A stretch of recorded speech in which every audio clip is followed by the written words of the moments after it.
Hi guys, ఇంట్లో ఎప్పుడైనా bore కొడుతుంది అని అనిపించినప్పుడు ఇలా కోటిపల్లి గోదావరికి అయితే వస్తాము. మొన్న సండే వెళ్ళాము. ఇంకా ఎలానో నెక్స్ట్ సండే అయితే శివరాత్రి వస్తుంది కదా, ఇంకా అస్సలు ఖాళీ ఉండదు. ఇక్కడ ఫుల్ జనాలు అయితే ఉంటారు. స్నానాలు చేయడానికి కూడా వాటర్ కూడా లోపలికి వెళ్ళిపోయింది. తిప్ప అయితే వేసింది. సేమ్ లాస్ట్ ఇయర్ అయితే రైట్ సైడ్ వేసింది తిప్ప, ఈసారి అయితే లెఫ్ట్ సైడ్ అయితే వేసింది. ఇక్కడ కనిపిస్తుంది కదా, అదైతే పంట మీద అయితే వెళ్తారు.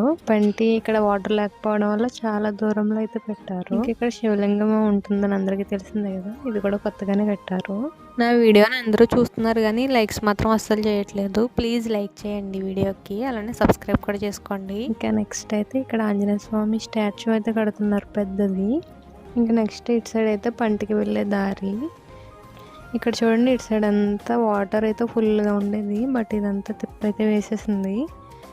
సో ఇక్కడ ఇసుక అయితే వేసి పంట దగ్గరికి వెళ్ళడానికి అయితే ఇలాగ రూట్ అయితే పెట్టారు. ఆ చివరి వరకు వెళ్ళాలి. శివరాత్రి అయితే వస్తుంది కాబట్టి ఇక్కడ పని కూడా చేస్తున్నారు కొంతమంది. ట్యాప్స్ అది వేస్తున్నారు. ఇంక ఇక్కడైతే ఫ్రూట్స్ అవి ఉన్నాయి. జామకాయలు అయితే రెడ్గా ఉన్నాయి. ఇంకా అవి తీసుకున్నాం తినడానికి. ఇంకా స్వీట్ కార్న్ కూడా తీసుకున్నాము. ఇంకా పుచ్చకాయ కూడా తీసుకున్నాము.